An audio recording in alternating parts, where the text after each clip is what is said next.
যে মেট্ৰিক পৰীক্ষা দিয়াৰ আগতে সব ল'ৰা ছোৱালীকে অলপ অলপ মাষ্টৰ এটাই চাই দিলে ভাল হয়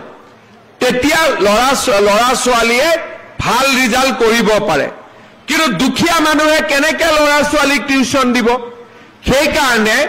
যিমান ল'ৰা ছোৱালীয়ে মেট্ৰিক পৰীক্ষা দিব 6 মাহ আগৰ পৰা তেওঁলোকৰ বেংক একাউণ্টত মই 300 কৈ টকা দিম যাতে মাষ্টৰক আমি টিউচন বা ঘৰত গাঁৱত যোন ল'ৰা ছোৱালী অলপ শিক্ষিত ল'ৰা ছোৱালী থাকে তেওঁলোকে যাতে গধূলি আমাৰ মেট্ৰিক কেণ্ডিডেটখিনিক পঢ়ুৱাব পাৰে এখন গাঁৱত 10 গৰাকী মেট্ৰিক কেণ্ডিডেট আছে গাঁৱতে এজনী পঢ়া জানা ছোৱালী আছে মেট্ৰিক কেণ্ডিডেটৰ বেংক একাউণ্টত মই 300 টকা দিম 10 গৰাকী ছোৱালী লৰাই লগ লাগি 3 × 10 3000 হ'ল